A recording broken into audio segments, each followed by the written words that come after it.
हमसफर डायरीजमध्ये सगळ्यांचं स्वागत आहे. आणि आज आपण आलो आहे बॅरोमीटर. हे आहे मोहित टाकळकरांचं रेस्टॉरंट. पण इथे आपल्याला आज मोहित सर नाही भेटणार आहे, आपल्याला भेटणार आहे एक वर्सटाईल आर्टिस्ट जो NRI आहे, जो रायटर आहे, जो डिरेक्टर आहे, जो क्रिएटिव्ह आहे आणि अतिशय ग्रेट आर्टिस्ट आहे, स्टँडअप कॉमेडियन आहे आणि बरंच काही आहे. त्याने वेगवेगळ्या भाषांमध्ये नाटकांचे प्रयोगही केले. तर भेटूया वर्सटाईल आर्टिस्ट अभय महाजनला. चला.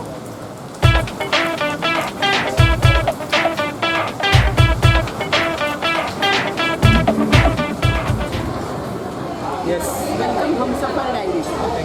आणि तुला माहिती आहे प्रत्येक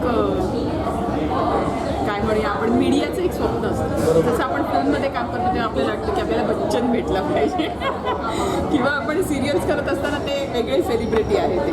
आणि सोशल मीडियावरती सध्या धूम आहे तुमची सगळ्यांची की शांतित क्रांती जे काही झूम झालं आहे एकदम. आणि इवन त्याच्या आधीसुद्धा की एक असं स्वप्न असतं की अरे हे आपल्याबरोबर असले पाहिजेत किंवा हे सेलिब्रिटी आपल्याकडे आले पाहिजे. तर आज हमसफरवरती हा गोल्डन डे आहे की आज अभय महाजन आपल्याबरोबर आहेत.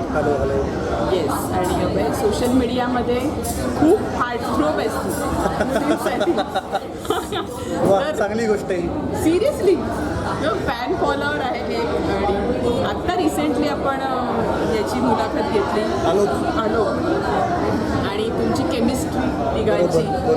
तर सगळ्यात आधी आपण या विषयावर गप्पा मारणारच आहोत, पण सगळ्यात आधी आपल्या ऑडियन्सला सांगते आज ब्रेकफास्ट आपण काय एकतर आत्ता बॅरोमीटर हे जे पुण्यातलं आता एक खूप प्रसिद्ध झालेलं हॉटेल आहे, इथे आम्ही आलेले आहोत आणि आजच्या ब्रेकफास्टचे पैसे या भरणार आहेत. त्याच्यामुळे मी त्यांना म्हटलं बॅरोमीटरलाच भेटू, कारण तिकडे महागड्या गोष्टी मिळतात. ते महागड्या गोष्टी मिळतात पण खूप चांगल्या गोष्टी मिळतात. येस. आमचा मित्र आहे मोहित टाकळकर नावाचा, जो नाटकाचा दिग्दर्शक आहे, सिनेमाचा दिग्दर्शक आहे. त्यांनी इकडे हे केलेलं आहे. आणि तुम्हाला अनेकदा मराठी सिनेमातले, हिंदी सिनेमातले, नाटकातले कलावंत इथे दिसतील. तर ही जागा त्या अर्थी खूप मस्त आहे. तर डेकोरेशनही खूप मस्त आहे. तर यांच्यासाठी आपण मागवलेलं आहे मुंबई मसाला सँडविच विथ ब्राऊन ब्रेड. आणि माझ्याकरता आपण मागवलेलं आहे एग ऑमलेट. त्याच्यामध्ये काही ते भाज्या टाकणार आहेत, पण ते देताना छान प्लेटवरती देतात, सजवून देतात, वेगळ्या नावाने देतात, असं आहे. इनोव्हेटिव्ह आणि हेल्दी पण आहे, खूप हेल्दी पण आहे. येस. तर मोहित ब्रेकफास्टवरनं आठवलं लहानपणीच्या आठवणी खाण्याच्या काय होत्या? खूप फुडी होतास का हट्टी होतास का काय? तुझं बालपण कसं घेतं? फार ऑप्शन नव्हते, हा मुळात मुद्दा होता की जे आहे ते आहे. आणि म्हणजे मला माहिती आहे लहान असताना म्हणजे हॉटेलमध्ये जाणं ही पण गोष्ट फार व्हायची नाही, काहीच नव्हती. किंवा पार्सल आणल्याचं तर मला आठवतही नाही लहान असताना. ते वाढदिवस पण घरीच केले हो, सगळंच घरी. सो काय घरचं खाणं म्हणजे की जे काही आहे ते म्हणजे काल रात्रीचं राहिलेलं आहे ते दुसऱ्या दिवशी काहीतरी चेंज करून अशापासून ते जे काही असायचं. ॲक्च्युली थोडंसं कॉलेजमध्ये गेल्यानंतर, मित्रमैत्रिणी भेटल्यानंतर, स्वतः पैसे कमवायला लागल्यानंतर ॲक्च्युली बाहेर खाणं वगैरे जास्त हे झालं. पण घरी तर सगळं म्हणजे जे आहे तेच, म्हणजे पोहे, उपीट, जे की आता डाएटमध्ये म्हणतात की नका खाऊ सकाळी, तर डाएटमध्ये ज्या गोष्टी खाऊ नका असं सांगितलेलं आहे तेच सगळं खाल्लेलं आहे. घरी कोण कोण होतं? म्हणजे आई वर्किंग होती का आई घरीच होती? माझी आई ही गृहिणी आहे तशा अर्थाने, बट म्हणजे ती जॉब करत नाही, पण ती हाऊसवाईफ, म्हणजे फक्त घरातलं काम करते अशातला भाग नाही आहे. ती रिअल इस्टेट एजंट आहे. आणि सुरुवातीच्या काळामध्ये ती डबे करून द्यायची. म्हणजे की आम्ही ॲक्च्युली पुण्यातले नाही होतो. सो पुण्यामध्ये म्हणजे छोट्या गावातनं, म्हणजे आम्ही कराडमध्ये होतो. कराडमधनं पुण्यामध्ये मोठ्या शहरामध्ये आल्यानंतर तुम्हाला त्या शहरात जगण्याकरता विविध प्रकारे पैसे कमवायला लागतात. तर त्या दृष्टीने मग जे काही करायला लागलं तसं ते सगळं होतं. आणि मला 2 मोठ्या बहिणी आहेत. आणि असं आम्ही 5 जणं ॲक्च्युली इथे पुण्यामध्ये 1993 पासून राहतो आहोत.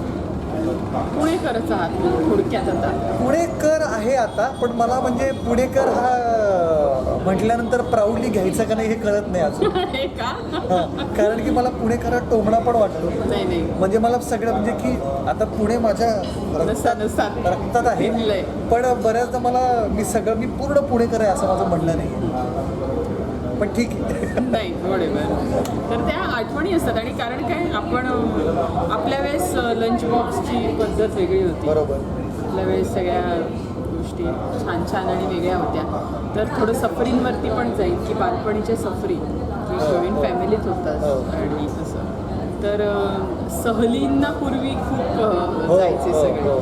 तर तुझ्या अशा काही आठवणी आहेत का खास? नाही, एकतर आमचे म्हणजे की मी इतका मिडल क्लास आणि लोअर मिडल क्लास अशा ह्याच्यात म्हणजे की माझी आई जी आहे ती तुळजापूरची आहे, वडील जे आहेत ते बीडचे आहेत, त्यामुळे मराठवाड्यातले हे सगळे आहेत. माझे मामा आजी मामा आजोबा वगैरे हे सगळे अजूनही शेतकरी आहेत. म्हणजे त्यांचं प्रोफेशन हे शेतकरी आहे.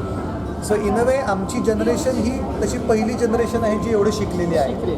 असं सगळं आहे. त्यामुळे फक्त ट्रिपला असं आम्ही कुठे जायचो नाही. ट्रिप हे देवदर्शन. ही पण trip- पूर्वी तीच कन्सेप्ट होती तीच की concept होती. सहल म्हणजे देवांना हां, जायचं की आणि डबे न्यायचे. खाऊचे खाऊचे डबे सगळं घरनं. सगळं म्हणजे की बाहेर खायचं नाही. हॉटेल हा प्रकारच नव्हता कुठेही ना नाही. रस्त्यात. म्हणजे की मला आठवते की आम्ही जीपमधून वगैरे तुळजापूरवरून कर्नाटकात कुठे कुठे 15 लोक 16 लोक. आणि मला गंमत वाटते की तेव्हा कम्फर्ट या गोष्टीची डेफिनेशन पण वेगळी होती. हो खरं. म्हणजे आता कम्फर्ट पाहिजे, AC पाहिजे की सेपरेट रूम पाहिजे किंवा जागा पाहिजे, तर असं कधीच नव्हतं. म्हणजे आमचं आत्ताचं घर आहे त्या घरामध्ये 10-11 लोक निवांत राहायची. म्हणजे की मला सेपरेट रूम ही कॉन्सेप्ट कधी माहिती नव्हती. तर सहली पण सगळ्या तशाच होत्या आणि तेव्हा कधी वाटलंही नाही की ते काहीतरी कमी आहे. सो देवदर्शनाच्या सफरी खूप जास्त होत्या. याच्या पलीकडे शाळेच्या ज्या ट्रिप होत्या त्याच्यामध्ये मी अभिनव विद्यालय मराठी मीडियममध्ये शिकलेलो होतो. आणि मराठी मीडियममध्ये शिकल्यानंतर तुमची ट्रिप जास्तीत जास्त अलिबागला जाऊ शकते किंवा महाबळेश्वरला जाऊ शकते. अरे तेही खूप झालं. तेही खूप झालं. ते पण एकदा एकाच वर्षी गेलं, असं नाही की दरवर्षी. म्हणजे आमचे काही इंग्लिश मीडियममधले मित्र होते ते मला मनालीला वगैरे म्हटलं आईला हे मेजर आहे. पण तरी ऑफकोर्स खूपच म्हणजे त्या सगळ्या ट्रिप्सची मजा खूप जास्त होती. मित्र आणि ॲब्सोल्युटली खूपच मजा होती त्या सगळ्याची. आणि दिवाळीची सुट्टी आणि पुस्तकं हे आपल्या बालपणी एक समीकरण. बरोबर. की एक जनरली बाळबोध आपल्या टिपिकल मिडल क्लास मराठी घरांमध्ये मुलांना सांगितलं जातं की अरे हे वाचायचं आहे किंवा हे असं करायचं आहे. तर तुमच्या घरी काय सिस्टीम आहे? 2 बहिणी हां. हो. आणि किती दंगा करायचा घरामध्ये? नाही, आमच्याकडे तू लाडोबा होतास एकदम. आता काय म्हणजे कसं आहे की मी किती नाही म्हटलं तरी माझ्या बहिणींचं म्हणणं आहेच आहे की माझे लाड जास्त झाले, त्यामुळे मी त्याच्याबद्दल काय बोलणार स्वतःच्या ह्याच्यात. पण आमच्याकडे पुस्तकं वाचण्यापेक्षा आम्ही खेळणं याच्यामध्ये खूप जास्त होतो. म्हणजे मला पुस्तकं वाचायची सवय ॲक्च्युली कॉलेजमध्ये आल्यानंतर लागली. जेव्हा मी नाटक करायला लागलो आणि म्हणजे कला क्षेत्रात आल्यानंतर लक्षात आहे की अरे वाचन ही गोष्ट खूप महत्त्वाची आहे जग समजून घेण्याकरता. तर तसे वाचनाची सवय जास्त. शाळेमध्ये असताना डान्स खूप करणे आणि कॉलनीमध्ये खेळत राहणे, सतत खेळत राहणे आणि हाच सगळ्यात मेन भाग होता. म्हणजे मी खूप जास्त खेळायचो आणि माझ्या बहिणी पण आम्ही घराच्या बाहेर खूप जास्त असायचो. त्यामुळे पुस्तकं वाचणं हे चंपक किंवा ठकठक या पलीकडे काही म्हणजे आत्ता माझ्या भाच्या वगैरे आहेत त्या असल्या प्रॉपर पुस्तकं वाचतात आणि म्हटलं यार तुम्ही खूपच हुशार आहात वयाच्या. खूपच मॅच्युरिटी. म्हणजे माझ्या भाचीबरोबर जी आता 8वी 9वी ते मी लिटरली 1.5 तास 2 तास बोलतो, जे की मी माझ्या वयाच्या लोकांबरोबर बोलू शकत नाही. कारण की तेव्हा एवढा स्कोपही नव्हता. बरोबर आहे. स्कोपवरनं मी याच्यावर येते की शूटिंगला आपण वेगवेगळ्या ठिकाणी जातो. वेगळे वेगळे अनुभव सुरुवातीच्या काळात तर खूप आले असतील, स्ट्रगलचे अनुभव.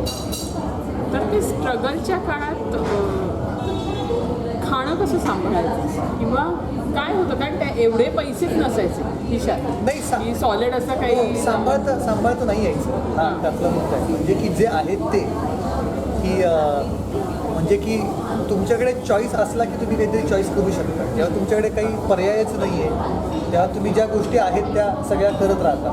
आणि आणि तेव्हा पण असं खूप स्ट्रगल असा फील मला त्याबद्दल वाटायचा नाही. मला त्याची पण गंमत वाटायची, म्हणजे की उपाशी राहायला लागायचं नाही.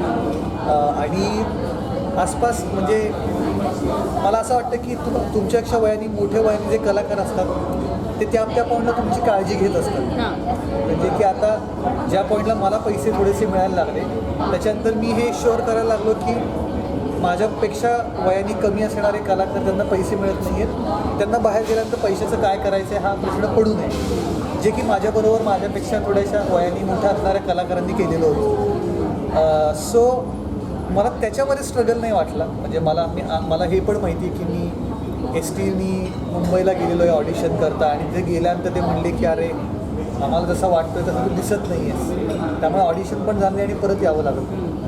पण मी याला स्ट्रगलही म्हणणार नाही तशा अर्थाने, कारण हे कोणाला चुकलेलं नाही आहे. सो मी खूप स्ट्रगल केला अशातला भाग नाही. उलटं मला असं वाटतं की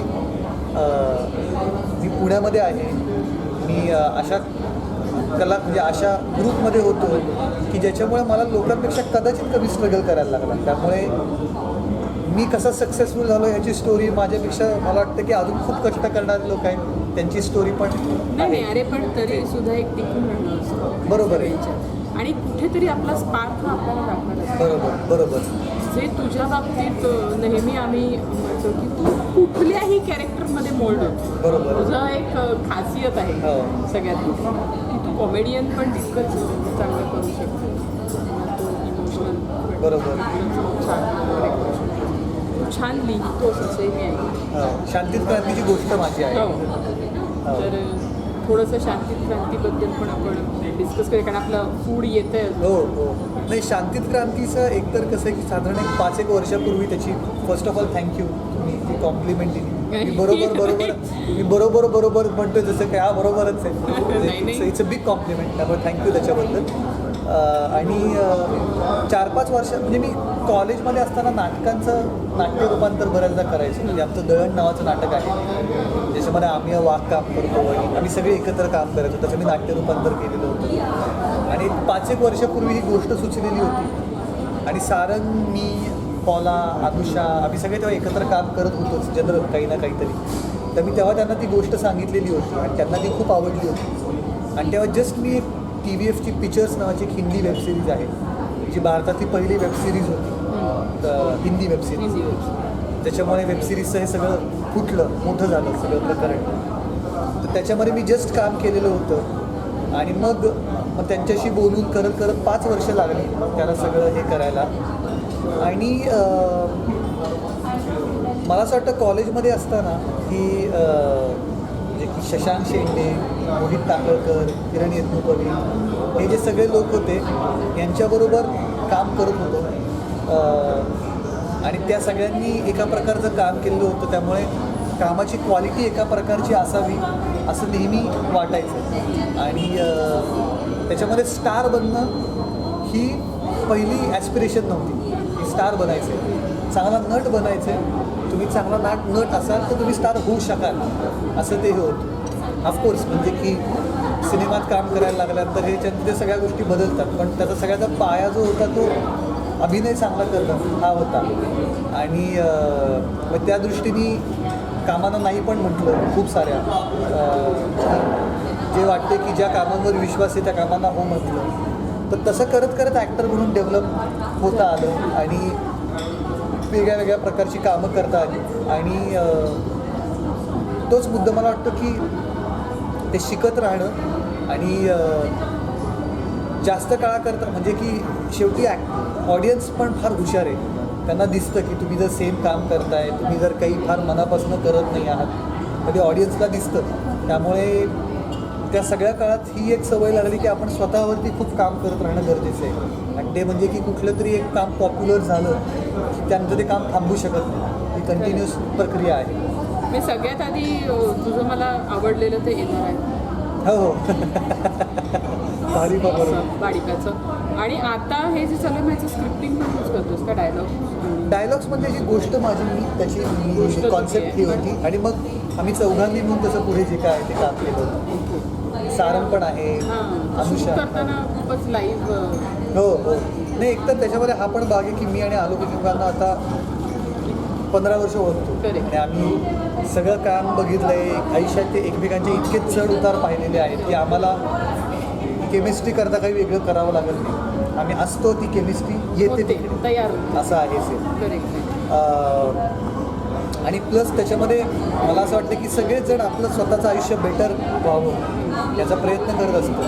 म्हणजे की तुम्ही ॲक्टर असाल नसाल आणि ती शाब्दिक क्रांतीची गोष्ट आहे. तिघं जण आहेत त्यांना असं वाटतं की आपलं आयुष्य बेटर व्हावं काहीतरी. किंवा त्या रिट्रीटमध्ये पण बाकीचे सगळे लोक आले, त्या काकू आहेत, ते जे वयस्क माणसं आहेत त्यांनाही वाटते आपलं आयुष्य बेटर व्हावं. सो ते तशाविषयी सगळ्याच आहे, त्यामुळे ते रिलेट पण लोकांना जास्त होतं आहे. आणि आपल्या आसपासची जी काही माणसं आहेत त्यांना बघूनच हे सगळं लिहिलेलं आहे. लिहिलेलं आहे. रॅपिड फायरचा येस.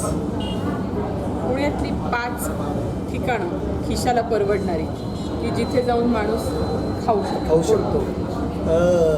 हे जे सगळे इराणी कॅफे आहेत, कुठलं बहुमन कॅफे किंवा तिथे सगळीकडे मटन खिमा मिळतो, बन मस्का मिळतो, ते सगळे मला ते सगळं माझ्या अतिशय आवडते. हे त्यानंतर रुपाली हॉटेल जिकडे डोसा, फिल्टर कॉफी उत्तम मिळते.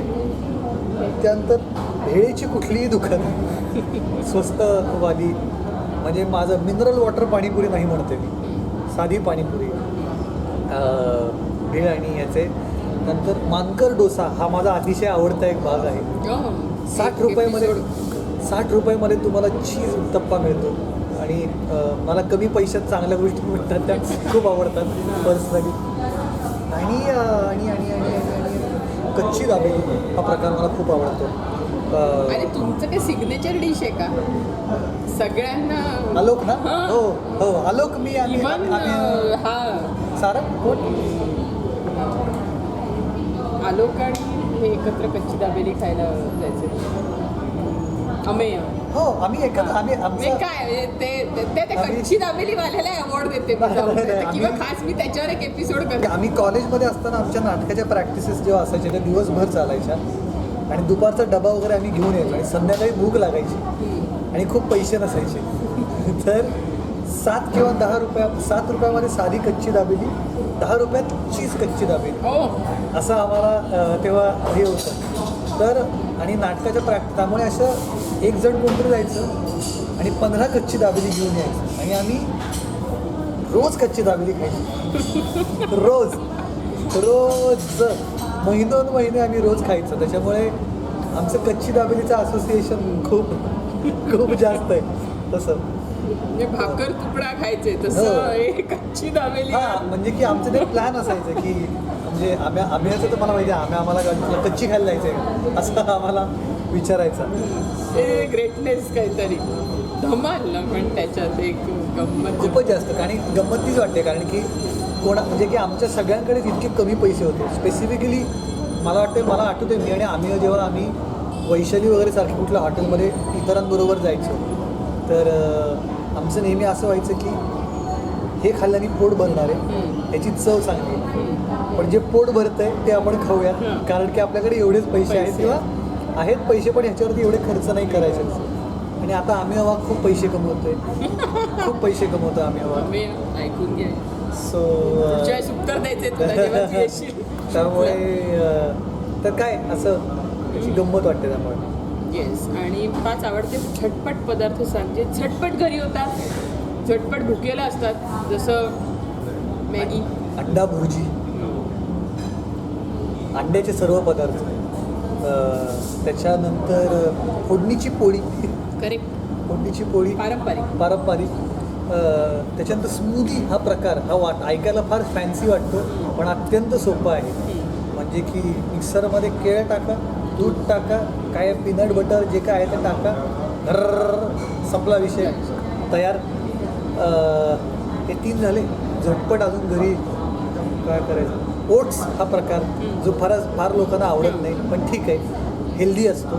मलाही माझ्या आयुष्यात कधी माहिती नव्हता. डाएट वगैरे आयुष्यात जेव्हा सांगायला लागले तेव्हा ओट्सविषयी माहिती मिळाली. तर ओट्स हा एक प्रकार आहे. आणि सँडविच मला हे एनी टाईम ब्रेडवरती काहीतरी लावून आपलं किंवा पोळीला लावून तूप साखर पोळी.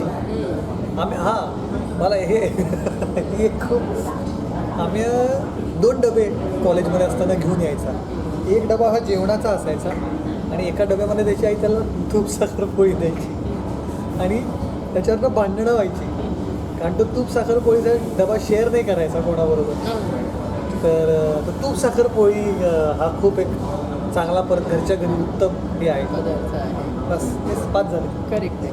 आणि आता एक मलाही पडलेला प्रश्न आहे, मगापासून यांना पाहतो आहोत आपण, तर काहीतरी राज है हेल्थ का, तो क्या है? ये स्किन, ये हेल्थ, का हे बुद्धिमत्तेचं आलेलं तेज ते तर आहे. आय होप बुद्धिमत्तेचं तेज आहे पण त्याच्या पलीकडे नाही. व्यायाम रेग्युलर व्यायाम म्हणजे वेळ लागला फिटनेसकडे खूप लक्ष. हां, म्हणजे की व्यायाम करण्याकडे लक्ष आहे कारण आधी कन्सिस्टंटली व्यायाम करता यायचा नाही पण आता लक्ष आलं की मनःशांतीकरता व्यायाम महत्त्वाचा आहे. त्याच्यामुळे आता मसल्स करता व्यायाम करण्यापेक्षा आता याच्याकरता पण व्यायाम करणं आहे. आणि मला असं वाटतं की ते तुम्ही गायक असाल तर तुम्हाला गाण्याचा रियाज करण्याची गरज आहे, तर तुम्ही नट असाल तर तुम्हाला व्यायाम करायची गरज आहे. तर तसं ते आहे. त्यामुळे व्यायाम मला मनापासून आवडतो करायला आणि मी फक्त असा बॉडी दाखवण्याकरता व्यायाम करत नाही. मी डान्स आहे, मार्शल आर्टचे वेगळ्या प्रकारच्या गोष्टी शिकवतो पण त्याच्यामुळे मला व्यायाम बोर होत नाही कधी. एवढाच भाग आहे. लंच कसं असतं तुमचं, काय असतं? बिकॉज शूटिंग सेट्स वेगळे असतात हो, हो. आणि जेव्हा आपण सोशल मीडियासाठी शूट करतो तेव्हा ऑब्वियसली बजेट हा खूप हो, मोठा हो, फॅक्टर हो, असतो हो, त्याच्यातला, हो. म्हणजे आपल्याला सगळ्यांनाच बरोबर माहिती आहे. नाही पण आम्हाला म्हणजे की हे कुठल्याही ठिकाणापेक्षा जे मला असं वाटतं जेवण खूप वेगळ्या प्रकारचं असण्यापेक्षा जे आहे ते चांगलं आहे. त्याच्यामध्ये मला गंमत वाटते. मला असं नाही वाटत की 15 वेगवेगळे प्रकार आहेत. आमच्या शूटिंगला खूप चांगलं जेवण होतं आणि म्हणजे इनफ होतं. अजून हवं आहे असं कधी काय वाटलं ते वेगळा प्रकार त्याच्यामध्ये बऱ्यापैकी ते आणि मला घरगुती ती होतं. क्युरिओसिटी आहे कारण तुम्ही इतके असे कुटुंबासारखे राहतात, हो हो कुटुंबासारखं शूट करता आणि ते दिसतं आम्हाला हो. एपिसोड. नाही त्याच्यामध्ये हाच मुद्दा महत्त्वाचा होतो की घरगुती जेवण. कारण प्रॉब्लेम असं आहे की तुम्ही ॲक्टर असला की तुम्ही या क्षेत्रामध्ये असला की तुमचं बाहेर खाणं इतकं जास्त होतं की एका पॉईंट कंटाळायला लागतो बाहेर खाण्याचा. तुम्ही लोकांना भेटता, लंच करता, तुमचं काहीतरी डिस्कशन्स लंच करता असतात आणि घरचं खाणं. त्यामुळे लंच ॲक्च्युली म्हणजे शूटिंगचं खाणं हे घरचं खाणं हे जास्त ॲक्च्युली आता म्हणजे शूटिंगला घरच्यासारखं खाणं हा महत्त्वाचा भाग आणि वाढायला लागलेला आहे ऑलमोस्ट. थोडंसं परत मागे जाऊया की जसं हिंदी सिनेमात आपण पाहतो की बेटे तुम्हारे लिए मैंने गाजर का हलवा बनाया है. तर असं काही अचीवमेंट केल्यानंतर आयुष्यात घरी आल्यावर आपल्या मराठी घरांमध्ये असं काही नसतं. तर एखादी ट्रॉफी जिंकली आहे किंवा एखादं अचीव केलं आहे काहीतरी, तर घरी आई कसं व्यक्त होते, काय ती करते तुझ्यासाठी? नाही एकतर आता काय झालं आहे की घरी नसल्यामुळे म्हणजे आईला तो ही एक सवय असते ना की घरी असणं आणि घरी नसणं. आणि आता एकतर राहायला लागल्यानंतर आपण स्वतःच्या घरामध्ये पण जास्त रिस्पॉन्सिबली वागायला लागतो. म्हणजे की भांडी घासणं असेल किंवा जे की लहानपणी हे आईला हे कर तर ते सांगणं पण तसं होत नाही बऱ्याचदा. पण तिला ते हे असतं की त्याच्यामुळे ती ॲक्च्युली जास्त एक्सायटेड मी शूटिंगला जाताना किंवा गावाला जाताना असतो की आता की ती भरून देते की हे लाडू, हे इकडचं हे हा चिवडा, हे की तिला माहिती आहे मी 1 महिनाभर तिथे जाणार आहे. तर महिन्याभराचा एक खाऊ ज्याला आपण म्हणतो तर ते ती करून देते. तिची पद्धत आहे व्यक्त होण्याची. आणि म्हणजे की समजा मी आता 1 महिना शूटिंग आणि काम सगळं झाल्यानंतर घरी येतो आहे तर तिला माहिती आहे की तिला माहिती आहे आवडणाऱ्या गोष्टी काय आहेत. त्यामुळे ती दुपारी संध्याकाळी ते त्या गोष्टी ती करत राहते. सो तर तेच आहे म्हणजे तिला सांगावं लागत नाही आता. ती ऑब्वियस आई आहे. आई ती आहेच. आणि छोट्या गोष्टी आहेत. मिसळ, घरची मिसळ आहे, शिरा आहे किंवा लाडू आहेत, पौष्टिक लाडू आहे चकल्या आहेत, चिवडा आहे, त्यामुळे असे सगळेच पदार्थ आहेत जे सगळ्यांच्या घरात. फूडी आहेस का स्वतः? मी आहे बरं, मी खूप फूड येतो सर. नाही, गोड जास्त आवडतं का असं नाही, मला गोड खूप जास्त आवडत नाही, कारण की मी गोड खाणं टाळतो पण तशा अर्थाने ते आपल्या एक मला स्वीट टूथ नाही नाही ना? आहे, स्वीट टूथ नाही आहे मला, म्हणजे त्याला म्हणतात की गोड लागतंच. हां पण हे आता हा असा एक हे झालं की खाण्यानंतर एक काहीतरी एक छोटंसं गोड असावं. म्हणजे मी साखर अवॉइड वगैरे करत नाही आयुष्यात, मला ते अजून जमलेलं नाही आहे. मी त्या लोकांपैकी नाही आहे की जे साखर खाऊ शकत अजून तेवढा स्टारडम घेतला नाहीये. नाही. मी कामाच्या वेळेस काय काम आहे, त्या कामाला काय गरज आहे त्याच्यानुसार मी ते करतो. मध्ये मध्ये मी साखर वगैरे खात असतो. थोडासा नाजूक प्रश्न हां सगळ्यांना पडलाय, हां मलाही पडलाय, हां सगळ्या मुलींना हां हां पडलाय हां की काय म्हणजे अभयचं हमसफर स्टेटस काय आहे आत्ता आत्ता या क्षणी? आत्ता आहे हमसफर, आता आहे वाह, क्या बात आहे. मी खूप जणींचं उठणार आहे. हां, ठीक आहे. खूप काळाने हमसफर भेटलेला आहे आणि हा हमसफर लॉंग लास्टिंग आहे. लॉंग लास्टिंग आहे असं Lifelong. वाटतं, असं वाटतंय. अरे वा. असं अशी अपेक्षा आहे. माझ्या हातात थोडी आहे त्याच्या, पण लॉंग लास्टिंग आहे असं वाटतंय. आणि पण चान्स गेलेला आहे सगळ्या. हा चान्स गेलाय असं कशाला, तरी तुम्ही प्रेम करू शकताच. म्हणजे मी प्रीती झिंटावर प्रेम करतोच, मी प्रियंका चोपडावर प्रेम करतोच. तसं अभय महाजनवर मीही प्रेम करते, ती पण माझ्यावर प्रेम करते का नाही हा वेगळा भाग आहे. तिला माहितीही नाही माझं अस्तित्व आहे. पण हा मुद्दा आहे, प्रेम करत राहा, प्रेम करत राहा. करेक्ट आहे. तुम्ही असं कलाकारांवर प्रेम असतं. नाही, आणि तुम्ही असं थोडी आहे की तुम्ही तुमच्या बॉयफ्रेंड्सला सोडून माझ्याकडे येणार आहात, त्यामुळे गप बसा. माझ्यावर प्रेम करा, तुमच्या बॉयफ्रेंडवर पण प्रेम करा, Virtual. तुमच्या नवऱ्यांवर प्रेम करा आणि माझ्यावरही प्रेम करा. करेक्ट. तर तुला आणि तुझ्या हमसफरला आमच्याकडनं खूप शुभेच्छा Yes. आहेत अभय. Thank you. आणि तुझ्या इच्छा पूर्ण हो Yes. या सगळ्या. Yes. सगळ्यात महत्त्वाचं. आता थोडंसं वेगळं की ही जी फ्रेंडशिप आहे, हां सारंग सर म्हण, बरोबर. तर कितने कमीने हो तुम लोग?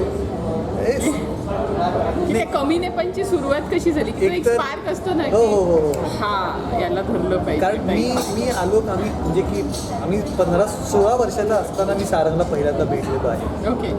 आणि आता मी 32 वर्षाचा झालेलो आहे. म्हणजे 16 म्हणजे माझं अर्धा आयुष्य मी लोणचं मुरल्यासारखं. अर्ध वर्ष मी सारंगला लाईफ ओळखतो आहे. करेक्ट. सो तो आमचा कॉलेजमध्ये सिनियर होता. म्हणजे की तर त्याच्याकडे सुरुवातीला सिनियर म्हणूनच बघितलं गेलेलं होतं, अशी सगळी हे होती. पण जसं असं आणि तो खूपच म्हणजे फार आगाऊ आहे सारंग. पण ट्रिमेंडस हुशार. हो, ट्रिमेंडस हुशार, पण मी हुशार आहे, आम्ही सगळे हुशार आहोत. तो एकटा हुशार नाही आहे, त्यालाही माहिती आता आहे की ते सगळी पोरं हुशार आहेत. तयार हो चुके हो, हैं of सब course. बच्चे. नाही, आणि त्याच्यानंतर म्हणजे की मी आणि सारंग मुंबईला शिफ्ट एकत्र झालो होतो. आम्ही एक हिंदी नाटक करत होतो, जंगल बुक. त्याच्यामध्ये आम्ही दोघं माकडाचं काम करायचो. तर माकड आणि वल्चर गिधाड जंगल बुकमधले. बापरे, माय गॉड. बघा बघा, तुम्हाला घ्यावं लागणार आहे. नाही नाही, हे ह्यांना घ्यावं हे लागतं. यांना घ्यावं हे लागेल. आपलं माझं छोटंसं आहे. एक डिश द्याल का हो सेपरेट? हो. फारच आलेलं आहे म्हटलं ना, पार्सल करून आजचं जेवण आहे तुमचं, तुमच्या सगळ्यांचं. सगळ्यांचं. तेच. So, तर ते खाल्लं चालतं. Yes yes. वाह. स्टार्ट आणि तुम्ही रिव्ह्यू द्या काय मागवलंय आपण आणि याच्यात काय काय वेगळं वेगळं व्हरायटी ऑफ. हे ऑमलेट आहे, त्याच्यामध्ये भाज्या टाकलेल्या आहेत Yes. खूप साऱ्या. आणि हे मी आधी खूपदा खाल्लेलं आहे, त्यामुळे मी याला ऑलरेडी 5 रेटिंग देतोच आहे. इकडच्या प्रत्येक गोष्टीला माझं 5 स्टार रेटिंग आहे. ओके. मी इथे काय वेगळ्या वेगळ्या डिशेस ट्राय आउट केल्या आहेत? इथे खूप डिशेस ट्राय आउट केल्या. म्हणजे आता असं पण आहे अनेकदा की म्हणजे ते मित्र आणि हे ओळखीचे असल्यामुळे अनेकदा असं आहे की काहीतरी घेऊन ये, तुला द्यायचं आहे ते दे, नवीन आलं आहे ते दे, हो. अशाही हे आहे. त्यामुळे मी बऱ्याच गोष्टी खाल्ल्या त्याची नावही माहिती नाही मला, म्हणजे चांगल्या आहेत. चांगलं. सो खूप गोष्टी आहेत तिकडे खाण्यासारख्या, त्यामुळे या आणि खा. खायला सुरुवात करा. आणि थोडं अभय मला असं विचारायचं आहे की घरी तू काय काय बनवतोस? मी बऱ्यापैकी आता मी एकटा राहतो जेव्हा, म्हणजे मी एकटा खूपदा राहतो, तर मी बऱ्याच गोष्टी बनवतो. म्हणजे मी ब्रेकफास्ट खूप वेगळ्या वेगळ्या प्रकारचे बनवतो. ओके. मला पनीर बटर मसाला, पालक पनीर, फ्राईड राईस हे सगळं करता येतं आणि सॅलेड्स करता येतात राईस करता येतात, म्हणजे की मी माझं आणि अजून एक 2-3 लोकांचं पोट भरू शकेन हां. आणि त्यांचं पोट बिघडणार नाही. Survive त्यांना करू शकतो. शांत झोप लागेल एवढं चांगलं जेवण नक्की करू शकतो. मला कॉकटेल्स चांगली बनवता येतात खूप सारी, पण ते दारू पिणाऱ्यांसाठी आहे. असं आहे.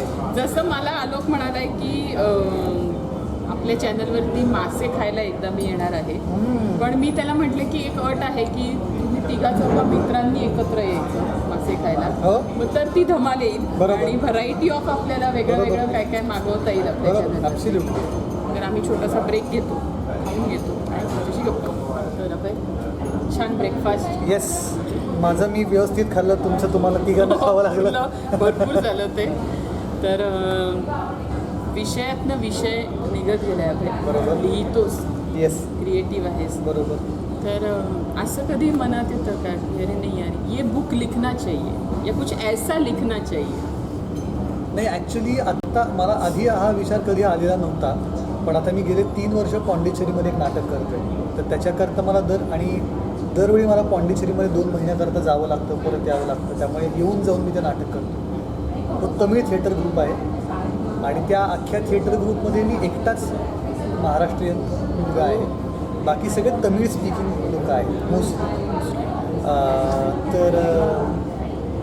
तर तिथे मी जे नाटक करतो गेले 3 वर्ष, तर त्याच्या अनुभवांविषयी मला ऑफकोर्स म्हणजे मी आत्ता ऑलरेडी त्याचे काही एसे या स्वरूपात लिहितो आहे की म्हणजे नट आणि नटाला अशा प्रकारचं काम करताना येणारे अनुभव, म्हणजे की तुम्ही एकतर वेगळ्या कल्चरमध्ये काम करताय की म्हणजे जिकडे नॉर्मली लोक फक्त तमिळमध्ये बोलत आहेत, तुम्ही तिथे फक्त न समजता तुम्ही तिथे आहात, तुम्ही त्यांच्याबरोबर काम करताय आणि शहरापासनं दुसरीकडे असं हे सगळं अशा बऱ्याच वेगळ्या गोष्टी आणि त्याच्यामध्ये नाटक 3 वर्ष एक नाटक करत राहणं आणि 3 वर्ष कॉन्स्टंट अटॅच राहणार त्यांना. ग्रेट गोष्ट. So- पण मग तमिळ शिकलास स्पेशली? तमिळ नाही, नाटक इंग्लिशमध्ये आहे ते, पण मला तमिळ कल्चरविषयी आता खूप जास्त माहिती आहे.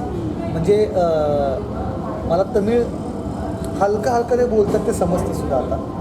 सो आणि आता अजून पुढच्या वर्षी पण मी परत त्यांच्याबरोबर एक नवीन नाटक करतो आहे. त्यामुळे सो त्यांच्याबरोबरचा जो सगळा अनुभव आहे त्याच्याविषयी मी एसे म्हणजे उतारे 1-1 पानाचे किंवा 1-1, 3-3, 4-4 पानांचे वेगवेगळे निबंध असं लिहून काहीतरी करायचं माझ्या डोक्यात आहे. सो होपफुली तसं झालं तर बरं. होईलच. आणि माणसं वाचतोस बरोबर. कारण ही तुझी खासियत आहे. जे मी ॲज ॲन आपण एखाद्या ऑराला बघितल्यानंतर कळतं की ही व्यक्ती हे करू शकते, माणसं वाचू शकते. बरोबर. संवेदनशील असतो आपण क्रिएटिव्ह बरोबर. असल्यावरती. तर मराठी माध्यमातून शिकून इंग्रजी नाटक करणं हा एक भाग आणि अदर तुझ्या ॲक्टिव्हिटीज ज्या आहेत हो. सगळ्या त्याहीविषयी मला आत्ता जे बोलता तू म्हणालास की कमर्शियल आर्ट जे आहे आणि तू ते इतर कलाकारांना शिकवतोस. बरोबर. किंवा हा एक वेगळा भाग आहे. हो. अभय, कधी असं वाटलं का की अरे अगर ये नाही चला तो क्या करू? असा एक क्षण येतो ना प्रत्येक हो. कलाकाराच्या आयुष्यात येतो हो. की त्या क्षणी कसं सावरतोस स्वतःला? नाही, मला एकतर असं आत्तापर्यंत ये नाही चला तो असं मला याच्याबद्दलही वाटलं नाही. मला असं वाटतं की मी कॉफी आलेली आहे.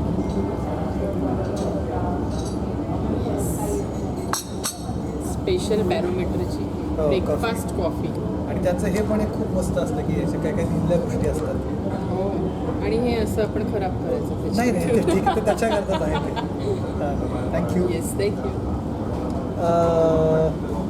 हां, म्हणजे मला असं आत्तापर्यंत ये नाही चला तो क्या, कारण मला असं वाटतं की माझ्यापेक्षा वयाने खूप मोठे कलाकार आहेत ज्यांना वयाच्या खूप पुढच्या टप्प्यावरती यश मिळालं. म्हणजे की आत्ता आमच्याकडे वेब आणि यूट्यूब आणि हे सगळ्या ऑप्शन्स आहेत. खूप मोठे कलाकार आहेत ज्यांना वयाच्या 40 की जे बँकेत काम करत होते, जे नोकऱ्या करत होते आणि रोज मुंबईला यायचे अशा प्रकारे करत ॲक्टिंग करत होते. तर मला असं वाटतं की अरे त्यांना तर खूप उशिरा मिळालं आहे, मला तर खूप लवकर मिळालं आहे. तर मग कुठल्या गोष्टीचं हे आहे. सो कारण की मला असं कधीच वाटत नाही की म्हणजे एकट्याकडे बघावून म्हणजे माझं काय होतं ह्याच्यावरती माझा विचार चालत नाही कधीच. म्हणजे तसं बघायला गेलं तर शूटिंगला जे स्पॉट दादा आहेत किंवा जे लाईट दादा आहेत ते माझ्यापेक्षा 4 पट फिजिकल काम करतात तरी मला त्याच्यापेक्षा जास्त पैसे मिळतात. यालाही काय म्हणजे की तसा जर विचार करायला गेला तर ते अनइक्वलच आहे. त्याच्यामुळे माझं जर काही चांगलं होत नसेल तर मी दोष शक्यतो देत नाही कोणाला. माझं म्हणणं आहे की हा भाग आहे त्याचा. आणि जेव्हा मला काम मिळत नाही तेव्हा कोणाला तरी दुसऱ्याला काम मिळत असतंच. आणि माझं म्हणणं आहे सगळ्यांना काम मिळावं. खरं खरं नाही, पण एक असं असतं ना की अरे समजा आता अभिनयाचं नाही मला प्रवास वेगळा कमी झाला तर म्हणजे आपण दुसरा प्रवास काय करणार आहोत त्याच्यामध्ये? कारण हे यूथला सांगणं आहे, कारण पटकन डिप्रेस होतात हल्ली. ॲब्सोल्युटली बरोबर आहे ते. ह्याच्याकरता की तुमचं कनेक्शन नेमकं कशाशी आहे, तुमचं कनेक्शन ॲक्टिंगशी आहे का स्टार होण्याशी आहे, ह्याच्याशी तो महत्त्वाचा भाग आहे. आता जर मला आता ऑफकोर्स मला कामाची गरजच आहे, पण जर मला सावरायला मला कुठलं काम नसेल, जर असं होतं की सिनेमाचं कुठलं काम नाही आहे काही नाही आहे, पण मी तरीसुद्धा त्या काळात माझा ॲक्टिंगचा रियाज करू शकतो, मी ॲक्टिंगवरती मेहनत करू शकतो. आणि मला असं वाटतं की पैशाची गरज ही काय लपवता येण्यासारखी गरज नाही. तुम्हाला जर कोणी असं म्हणतं की हे करू नका हे करा, लोकांना दुसऱ्यांना सल्ले देणं खूप शक्य असतं, प्रत्येकाची परिस्थिती वेगळी असते.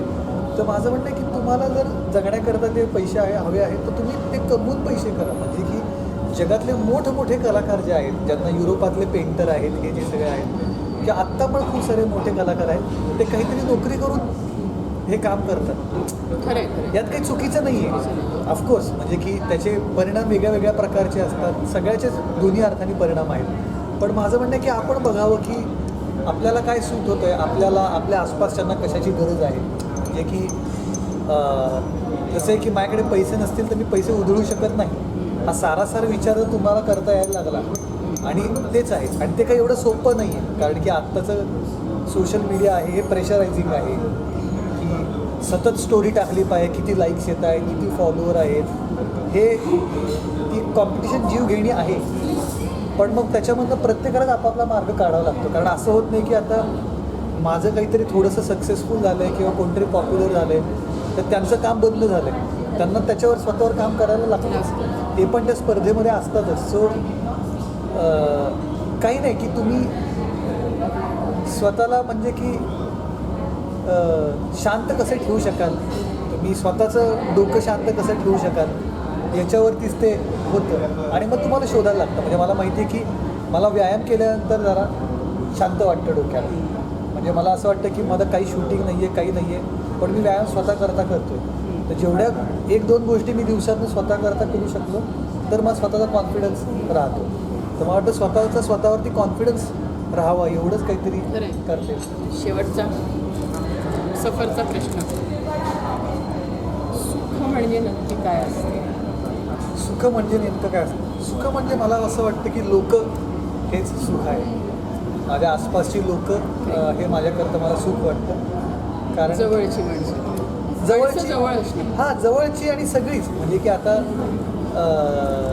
की शूटिंगला गेल्यानंतर बऱ्याचदा लोक अशी भेटतात की जी परत कधीच भेटत नाही, पण ती त्यावेळेला तुम्हाला रिस्पेक्ट देतात, ते त्यावेळेला तुम्हाला प्रेम देतात. म्हणजे की आत्ता सेलिब्रिटी हे स्टेटस काय कारण ते लोकांमुळे आहे. करेक्ट. लोक तुम्हाला प्रेम देतात. आणि म्हणजे की मला वाटतं की एकट्याचा एक्झिस्टन्स काही नसतो.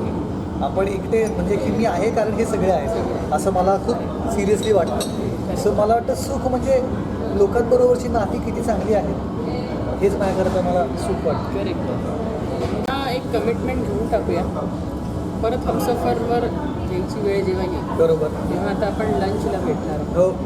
आणि तुझं आवडतं ठिकाण आणि आवडत्या लोकांना, जसं मला आलोकने सांगितलं की मला या लोकांबरोबर जायचं आहे आणि मासे खायचे. सो एक कमिटमेंट आम्हाला देऊन टाक ऑडियन्स. हो. मला वाटतं कुठेतरी आपण मटण खायला सगळं. मी आमच्या घरामध्ये नॉनव्हेज बनवत नाही, नॉनव्हेज खात नाही, त्यामुळे मी आयुष्यभर मित्रांच्या घरी नॉनव्हेज खाल्लेलं आहे. तर मटण बिर्याणी आणि मटण आणि भाकरी असं खायला आपण कुठेतरी जाऊयात. येस, मस्तपैकी. आणि मग सोलकडी वगैरे काहीतरी पिऊयात आणि मग झोपी जाऊयात, आपापल्या घरी जाऊ. करेक्ट. तर हे आपण डेफिनेटली करूया. आणि थँक्यू सो मच येस, आणि तुम्ही या चॅनलला प्लीज लाईक करा, शेअर करा, सबस्क्राईब करा. आम्ही ज्या ठिकाणांबद्दल खाण्याविषयी बोललो आहे तिथे जाऊन खा आणि आमची कामं पण बघत राहा. Yes. आणि आता हा जर एपिसोड बघितला असेल तर याच्या आधी खूप बाकीचे सेलिब्रिटीज येऊन गेलेले आहेत तर त्यांचे व्हिडिओज पण बघा आणि ते पण शेअर करा, लाईक करा, सबस्क्राईब करा. Thank you so much.